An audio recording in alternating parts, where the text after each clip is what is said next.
আসসালামু আলাইকুম ওয়া রাহমাতুল্লাহি ওয়া বারাকাতুহু। প্রিয় দিনী ভাই ও বোনেরা, কেমন আছেন সবাই? জি আলহামদুলিল্লাহ, আশা করি সকলেই ভালো আছেন। গত মাসে যখন হাবিব ডাক্তার হাশেম আলীকে দেখতে এসে সুযোগ পেয়ে জিনাতকে বলেছিল, আজরাফ স্যারের কাছে আপনাদের সবকিছু শুনেছি, আপনি যে আর বিয়ে করতে চাননি ও নিজেকে অপয়া ভাবেন তাও শুনেছি। এটা কিন্তু ঠিক নয়। দুনিয়াতে অনেক মুসলিম মহিয়সী নারী ছিলেন যারা একটা দুটো এমনকি তিনটে স্বামী মারা যাওয়ার পরও নিজেকে অপয়া না ভেবে আবার বিয়ে করেছেন, আর ধর্মে এ ব্যাপারে কোনো নিষেধও নেই। উত্তরে জিনাত বলেছিল, সেসব মুসলিম মহিষী নারীদের জীবনী পড়েছি এবং স্বামী তালাক দিলে অথবা মারা গেলে ধর্মেও যে দ্বিতীয় তৃতীয় অথবা চতুর্থ বিয়ে করতে নিষেধ নেই তাও জানি। ওইসব মহিষী নারীরা উপযুক্ত পাত্র পেয়েছিলেন, তাই একটা দুটো এমনকি তিনটে স্বামী মারা যাওয়ার পরও আবার বিয়ে করেছিলেন। হাবিব ডাক্তার অল্পক্ষণ চুপ করে থেকে বলেছিল, কোনো উপযুক্ত পাত্র যদি বিয়ের প্রস্তাব দেয় তাহলে? আমার তো মনে হয় অপয়া মেয়ে বলে আমার যে অপবাদ গ্রাম থেকে গ্রামান্তরে ছড়িয়ে পড়েছে, জেনে শুনে কেউ বিয়ের প্রস্তাব নিয়ে আসবে না। আর যদি না জেনে কেউ আসে তবে তাকে জানিয়ে দেব, তখন নিশ্চয় সে প্রস্তাব ফিরিয়ে নেবে। ধরুন কেউ জেনে শুনে প্রস্তাব দিল, তখন যদি পাত্রকে উপযুক্ত মনে করি তাহলে অন্য কথা। সেদিন আর কিছু না বলে হাবিব ডাক্তার ফেরার সময় চিন্তা করেছিল এক সময় আজরাফ স্যারকে জিনাতকে বিয়ে করার প্রস্তাব দেবে, কিন্তু সময় সুযোগের অভাবে দেওয়া হয়নি। কয়েকদিন আগে তার স্ত্রীকে চেক আপ করতে গিয়ে চা খাওয়ার সময় বলল, স্যার আপনি যদি অভয় দেন তাহলে একটা কথা বলতে চাই। আজরাফ স্যার এতদিনে হাবিব ডাক্তারকে খুব সৎ, ধার্মিক ও সাহসী বলে জেনে এসেছেন, তাই আজ তার কথা শুনে বেশ অবাক হয়ে বললেন, অভয় দেওয়ার কথা বলছেন কেন? বুঝতে পারছি না। না মানে আমি তো বাইরের লোক, কথাটা আপনাদের আত্মীয় সম্পর্কে। শুনে যদি আমাকে ভুল বোঝেন তাই বলে থেমে গেল। আজরাফ হোসেন আরো অবাক হয়ে বললেন, আপনাকে ভুল বুঝবো ভাবলেন কি করে? আপনি নিশ্চিন্তে বলুন, জিনাত কি এখানে আছে? হাবিব ডাক্তারের মুখে জিনাতের নাম শুনে আজরাফ হোসেন আর একবার অবাক হলেন, কারণ এর আগে কখনো তার মুখে শোনেননি। বললেন, না নেই, ওদের ঘরে গেছে। আমি ওকে বিয়ে করতে চাই, তবে খুব গোপনে। আপনারা দুজন, আপনার চাচা, বিশ্বস্ত একজন লোক ও যিনি বিয়ে পড়াবেন, এই পাঁচজন ছাড়া অন্য কেউ যেন জানতে না পারে।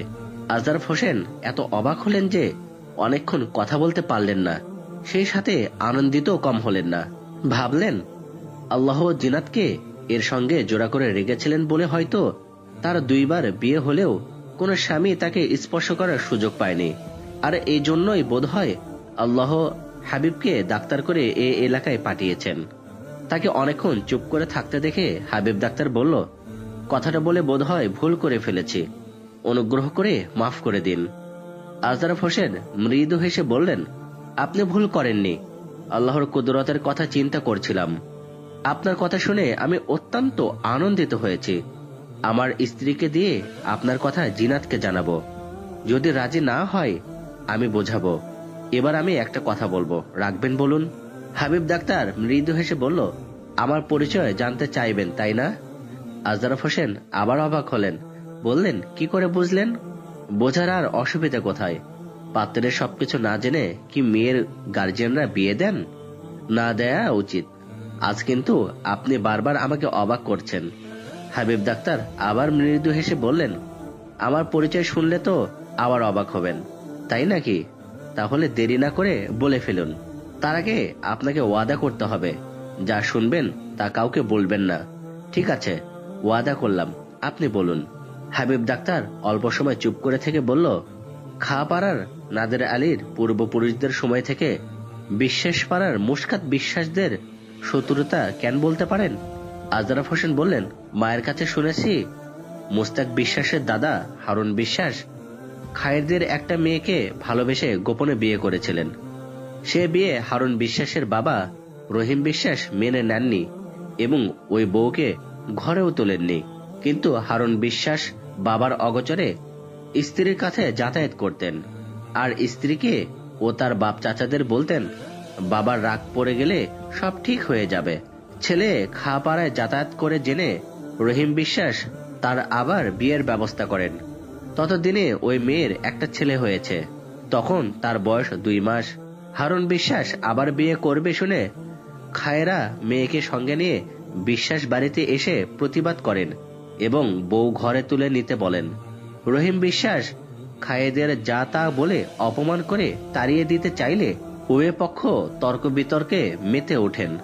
এক পর্যায়ে রহিম বিশ্বাস রেগে গিয়ে মেয়ের বাবাকে গুলি করেন, কিন্তু তার আগে মেয়ে বাবার সামনে এসে দাঁড়ায় এবং গুলি খেয়ে মারা যায়। তারপর অনেক দিন মামলা মোকদ্দমা চলেছিল। খায়েদের থেকে বিশ্বাসের অনেক বেশি ধনী, টাকার জোরে তারা মামলায় জিতে গেলেন।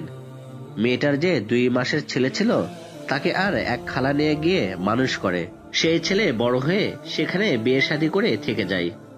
সে আর এই গ্রামে ফিরে আসেনি। এই পর্যন্ত বলে আজরাফ হোসেন বললেন, কিন্তু আপনি এসব কথা জানতে চাইলেন কেন? হাবিব ডাক্তার বলল, আপনি যে মেয়ে ও তার 2 মাসের ছেলের কথা বললেন তারা হলেন আমার বড় মা ও দাদাজি। আজরাফ হোসেন চমকে উঠে অবাক কণ্ঠে বললেন, কি বলছেন আপনি? এতটুকু শুনে চমকে উঠলেন।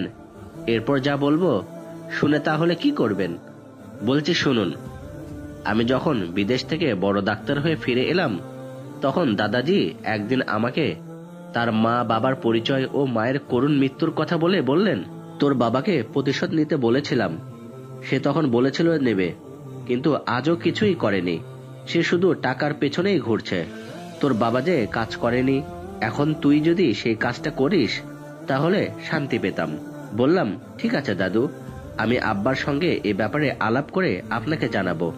দাদাজি বললেন, তার সঙ্গে যা আলাপ করার আমি করব। তুই ওয়াদা কর, কাজটা করে আমাকে শান্তি দিবি। আমাকে আমার খালা মানুষ করেছেন। তিনি মারা যাওয়ার সময় বলেছিলেন, তুই তো তোর মায়ের হত্যার প্রতিশোধ নিতে পারলি না, তোর ছেলেকে বলিস সে যেন নাই। কি জানিস, মায়ের মৃত্যুর কথা মনে পড়লে আজও বুকের ভিতর দাউ দাউ করে আগুন জ্বলে ওঠে। আল্লাহ আমাদেরকে অনেক অর্থ সম্পদ দিয়েছেন। তোর বাবা ও তোর 3 ভাই টাকার পাহাড় জমাচ্ছে। তুইও যেন তাদের মতো টাকার পেছনে ঘুরিস না। আমি চাই তুই সেই টাকার কিছু অংশ প্রত্যন্ত অঞ্চলের গরিব মানুষের মধ্যে শিক্ষার প্রসার ও তাদের উন্নতির জন্য এবং ইসলামের খেজমতে খরচ করবি। বড় ডাক্তার যখন আল্লাহ তোকে করেছেন তখন কুতুবপুরের মতো অজপাড়াগায় গিয়ে গরিবদের চিকিৎসা কর, আর সেই সাথে আমার মায়ের খুনের প্রতিশোধ নিবি। বাকি আমার মায়ের ও আমার পৈতৃক সম্পত্তি পাওয়ার ব্যবস্থা তোর বাবাকে দিয়ে করাবো। আমি খোঁজ খবর নিয়ে জেনেছি মুস্তাক বিশ্বাসের একটা অবিবাহিত অপূর্ব সুন্দরী মেয়ে আছে। তাকে তুই ছলে বলে কৌশলে বিয়ে করে তোর বড়মার হত্যার প্রতিশোধ নিয়ে বিশ্বাসদের অহংকার ধুলে মিশিয়ে দিবি। বল দাদু, তুই আমার বুকের আগুন নেভাবি। তারপর চোখ মুছে বললেন, চুপ করে আছিস কেন?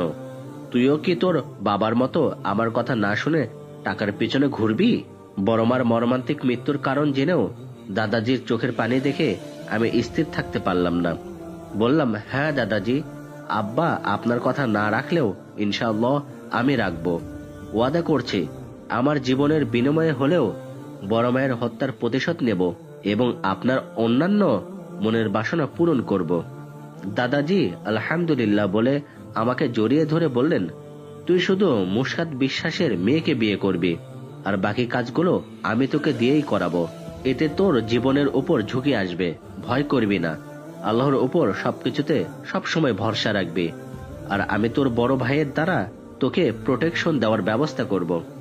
দাদাজি কিছুদিনের মধ্যে এখানে পোস্টিং করার ব্যবস্থা করে দিলেন।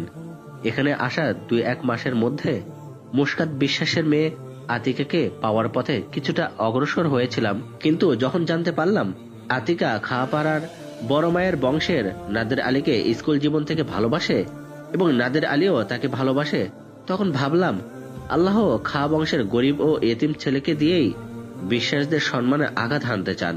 তখন ওই পথ থেকে নিজেকে সরিয়ে নিয়ে যাতে করে ওদের বিয়ে হতে পারে সেই পথে অগ্রসর হচ্ছি। জানি না আল্লাহ কতদিন আমার মনের আশা পূরণ করবেন। অনুগ্রহ করে আর কোনো প্রশ্ন করবেন না, উত্তর দিতে পারবো না। সবকিছু শুনে আজরাফ হোসেন এত অবাক হলেন যে কথা বলতে ভুলে গেলেন।